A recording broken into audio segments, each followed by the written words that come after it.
or how they talk or I just care if we can win. You know? I just want to win and I don't care what they look like. I even let Patriot fans on my team. I'm sorry, can I'm gonna go Snapchat on this. Yeah, no worries. Snapchat, I don't know why. Because it's the greatest? It's the most it's super important? ever made. When I first downloaded it, there's nothing like too much Snapchat, so yeah, and my crew knows what to do. Yeah. Get in there. Because face swaps. When I first downloaded it, I thought I didn't understand it. I thought, most people where didn't. Is this going from? But then when you understand and you see the ability of telling stories. It's unbelievable. And then you can't live without it. I got like 30 minutes of content every single day. When I went to Italy, really? I took everybody on everything. Good, bad, drunkenness, and when I got drunk, I get very philosophical. In the morning. Let me tell you where it's going. India? From David. David asks, how do you overcome objections based on perceived lack of experience, looking young, and people doubting your ability? We both had this too.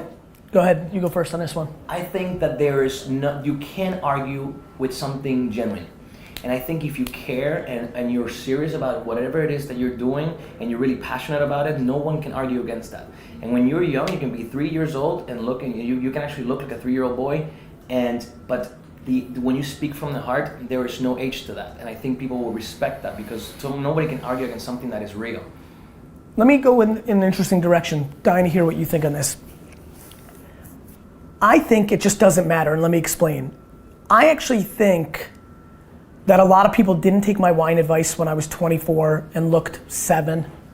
I think, a lot of people, even 10 years ago, didn't take my business advice because I didn't look the part or this and that.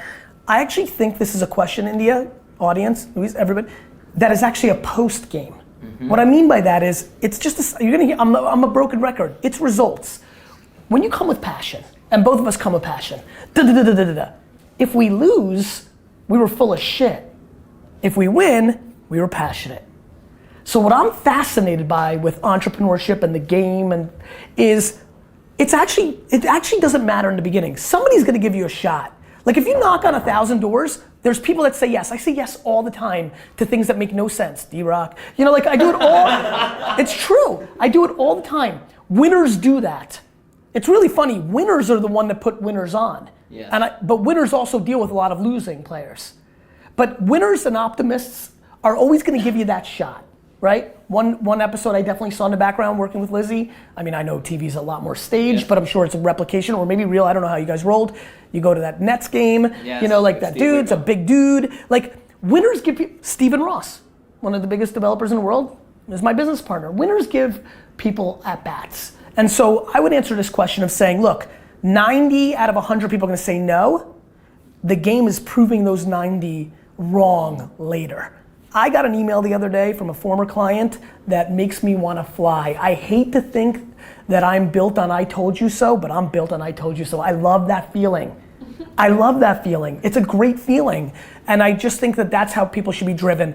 Recognize that there's nothing you and I are gonna say that's gonna change somebody who wants to say no to that person because they look young and don't have experience. It's not about who says no, it's about who says yes, and then you have to deliver. Yes.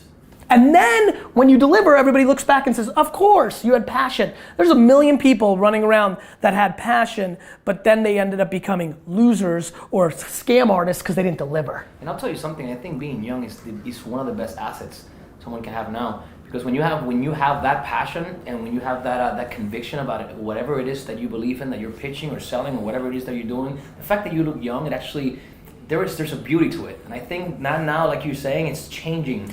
Well, it's a good era for young too, with Zuckerberg and the social networks and Yeah. Snapchat, Evan Spiegel. I mean, young has never been more professionally accepted. Anybody who complains about being young now doesn't realize that I'm 40. My generation, young meant for the first 10 years of your business career, you ate shit.